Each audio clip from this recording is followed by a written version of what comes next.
Welcome, Reece and Steve, to the Pilot TV podcast. Thank you very much for joining us. How are you doing? We're doing very good, thank you. Very well. We're currently sat on the same bed like Eric and Ernie. We've just checked into a hotel in Manchester, and Reece has come to my room, I hasten to add, Lovely. for a screening of Inside No.9 Series 8. Fantastic. A private screening. It's not private, actually, is it? Public are allowed in, and so it will be interesting to see, as ever, the reaction to it, because you never know what people are going to make of these things. Yeah, so it'll be fun. Which episode do you show? Oh, episodes 1 and 2? It's not ones that we've already shown. It's one called The Last Weekend. And we thought, we've already done a screening in London at the BFI, as we do every year. Because we filmed this series in Manchester, we're giving back to the people of the North. Nice. And we are people of the North. So we thought we'd come up here and do a screening, because a lot of our crew were Manchester based. And it's nice to get out and not make things so London centric. So we're showing a new episode no one's ever seen before. Fantastic.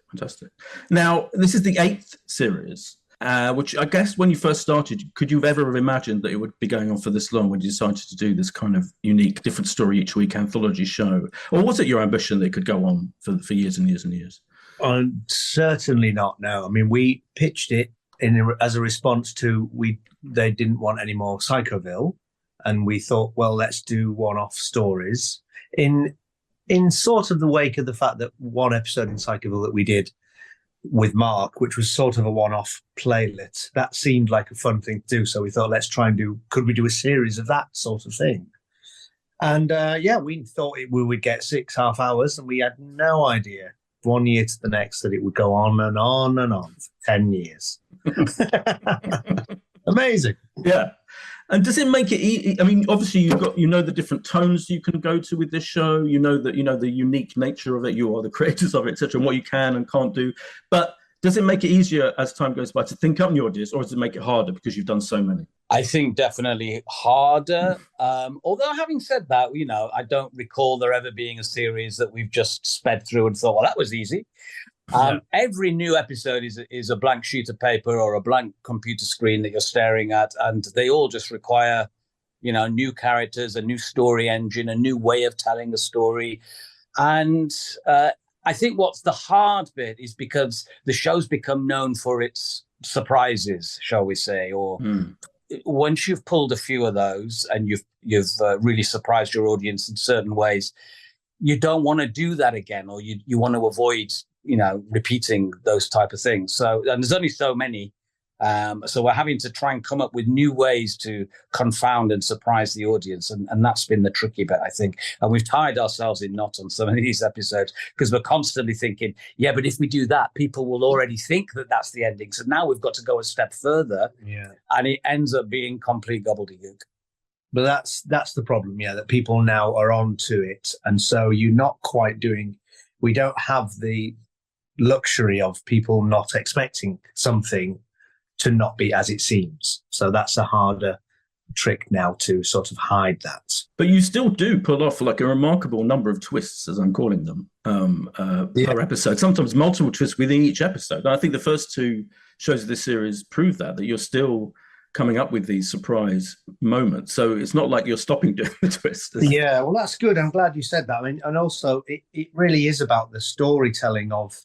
That's why I don't like it when you read synopsis of things, if they slightly just tell you beat for beat, because within that, there are some moments that you hope will be the penny will turn in a different way that you're expecting. If you've read it all, you'll go, yeah, I read that was going to happen. I read that was going to happen. So you are losing some of the story and the surprise along the way. But yes, you're right. We do a few things that you're thinking it's one thing and it becomes another. And that isn't the end. That's like 10 minutes in. Right. Yeah. Right.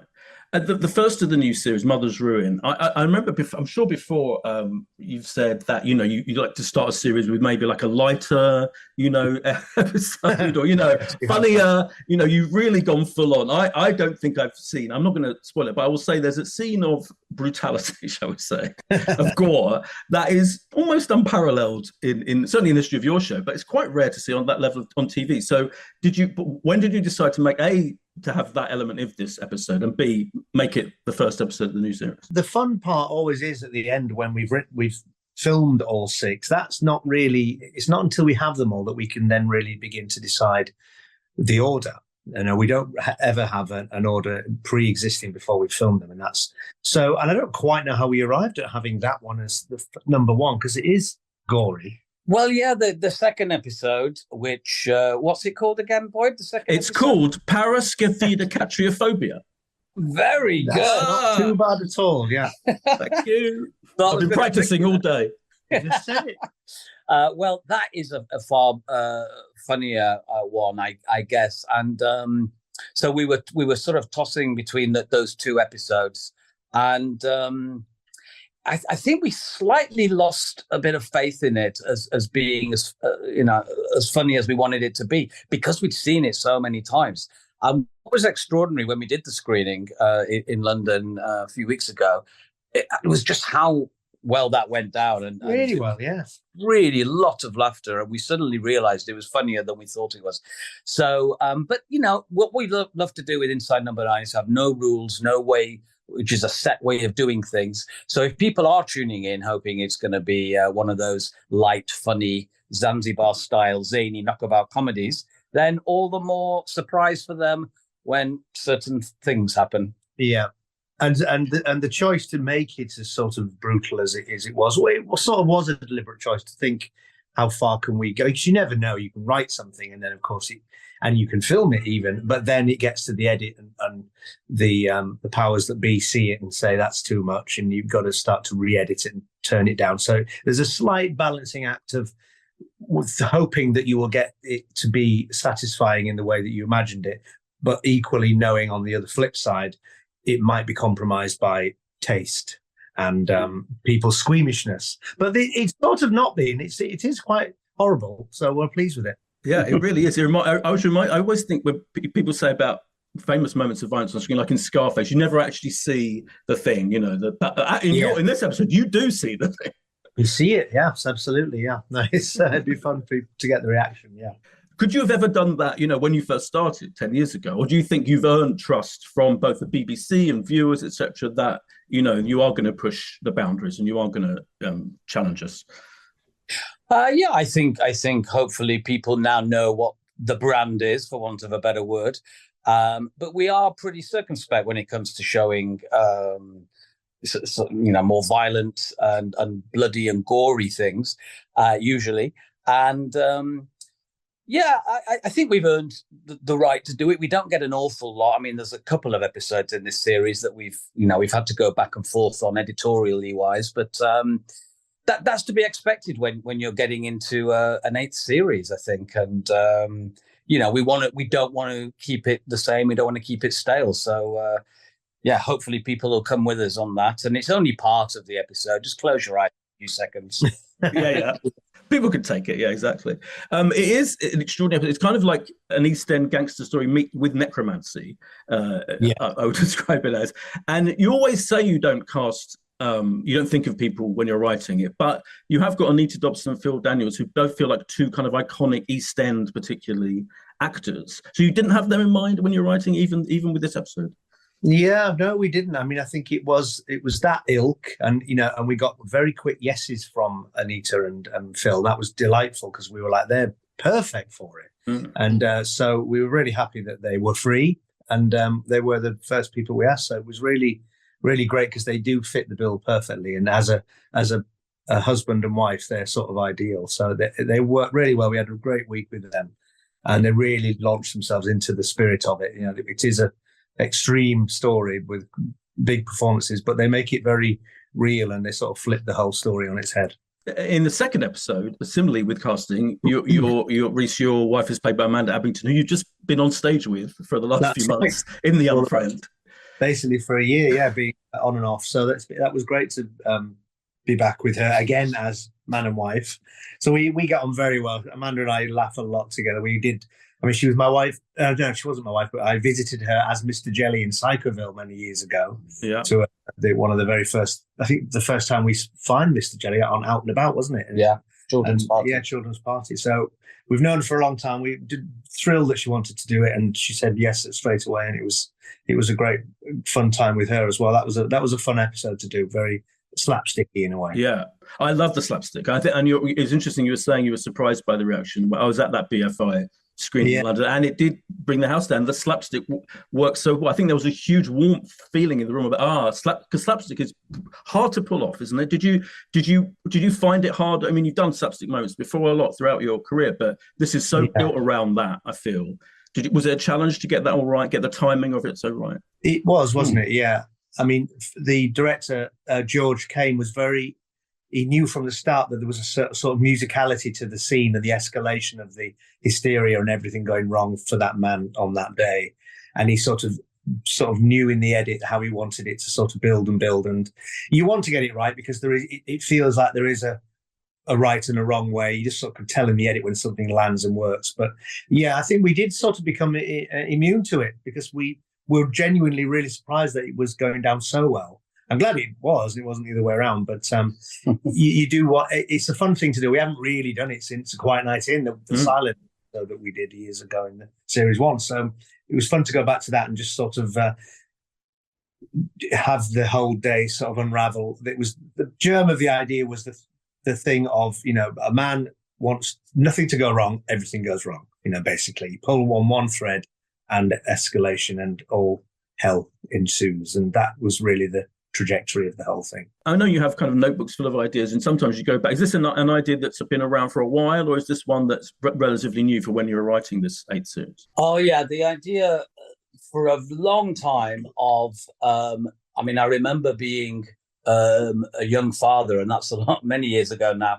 I'm just trying to get out of the house with a baby in one of these baby beyond carriers, and just knocking the stair gate off and then trying to screw it back in and cutting my finger and there's blood on my nappy. And, you could see how fun it could be. Just trying to, so I wrote down in my notebook, trying to get out of the house. Now, this is the opposite. This is trying to stay in the house and not let anybody in. And coupled with that, sometimes you think of a title and you just think, I would really love to do something with that title. And when we found that word, paraskevidecatryphobia, we just thought how fun it would be to have the screen enough to accommodate this hugely long word. And so putting those two things, we talked about it for a while, hadn't we? Yeah. Our Series 8 comes along because we've never done that one about Friday the 13th. Let's read a bit more about it and let's develop it. And you never know. Sometimes you get 3 or 4 days into an idea and you go, oh, it's not coming off. It's, we're not that happy with it. But we felt like we had something. We felt it was funny on the page. But like I say, by the time we'd filmed it, edited it, and watched it so many times, we were very happy with it, but we weren't sure it was strong enough to start with. Now I think it's going to be a fan favorite. 100%. Yeah, definitely. And just to go back to Mother's Ruin, was that what came first in that in the conception of that? Was it doing an East End gangster kind of thing? Was it a necromancy? How did that? What was the spark? It was a bit of both. I think it was the world of the gangster that we hadn't ever explored, and the language that they use in that sort of Logan way, that Ben Kingsley in Sexy Beast. It's that world, and it's that sort of richness of the Burkoff type thuggery, and it was just like that. Felt like it was something we'd never done, and the violence that accompanies that, and how scary that can be in the real world. Because then setting it in a bungalow and making it very mundane, but then but have the heightenedness of the black magic aspect as well. It was a lot of things that were just sort of pulled in to give it lots of mini twists and turns within it. But that it was an exploration of that type of character. I think that it was character driven initially. We haven't done those type of people before. Coming up, talk a little bit about what you've got for the rest of this. We should explain, by the way, the Christmas episode was the first of the series. That wasn't officially. If people start complaining, there's only 5 episodes in the series. You know what people are like. But that was the first episode proper, right, in season 8? That's right, yeah. The Bones of St. Nicholas, which does Simon Callow and Shobna Gulati, and we were delighted with that. It was a real Christmas ghost story. So that's episode 1, and we're picking up again a few weeks later with Mother's Ruin. So there'll be 5 eps. We've got one which is about dating. We've got one which is about grief, and we've got one that's set on a bus. then the bus one, we've seen you clearly in on the buses style outfits and coaches. Can you say any more about that, or without spoiling it? Well, we're keeping our cards close to our chest with the bus one, but it came from, it was almost a fan joke that we're often stopped and the people suggest number nines. And of course, the thing that goes into anyone's head is the number 9 bus. And we had talked about it in the past and thought, should we do it? And then we thought, actually, maybe it would be fun, and we're getting to the end, that we should actually try a story set on a bus. So we got the amazing, when we had the idea, Robin Asquith, who Steve had worked with on Benidorm, was perfect for the part that we were imagining, because he embodies the sort of trajectory that we've gone with in the, like you say, the on the buses style 70s-ness of it. So he was great, and he was such a fun, had a great week with him, didn't we? Yeah, he was, he's full of stories, Robin. And it was a bit like when we cast Rula Lenska in the Devil of Christmas episode, which again had that 70s vibe. And you get to work with these actors like Anita Dobson and like Phil Daniels, and you just luxuriate in their presence. It's such a thrill for us, because we have a different set of people and a different set of stories every week. We've heard all each other's stories several times. Yeah. Not that we're sick of each other, but it really gives us a new energy when new actors come in every week. So he was brilliant to work with. Then we've got Claire Rushbrook, who's an amazing actress who does an episode. We've got Asim Chowdhury, we've got Matthew Hall, we've got Francis Barber, Sheila Reid, of course, another friend of mine from Benidorm. Who else have we got? Yeah. There's small casts. I mean, there's not that many parts. Yeah, actually. Good lot of people. But yeah, I think for an 8th series, there is a very strong mix in tonally what we've done this time round. So hopefully that will still delight a lot of people. I'm sure it does seem that way. And presumably, and Inside No, you've kind of said that the 9th series will be the last, or at least, barring specials or whatever, I guess. Do you feel like you have to come up with particularly different, new, spectacular, like do you know how you're going to end it, or what the last episode is going to be at this stage? No, we don't actually know. We've been discussing possibilities. It's impossible to wrap it up, because it isn't one thing. So it's impossible to define what the show is in one episode. We will really ponder that, but I think more than, and in fact, for the first time ever, probably we should know when we write it that this is the last episode, where we never have before of any series. We've just written 6 new stories and then chosen an order. But I think probably it might be good to have half an eye on thinking, and this, for whatever reason, will be the end one. Yeah. Yes. Yeah. But we've yet to write it. We've written a few of the new ones, but not the end one. Fair enough. Brilliant. Yeah. Well, I mean, from what I've seen at Series 8, it's as fantastic as ever. Thank you very much, Reece and Steve, for joining us. Thank you. Brilliant. Thank you, Boyd. Thank you for having us.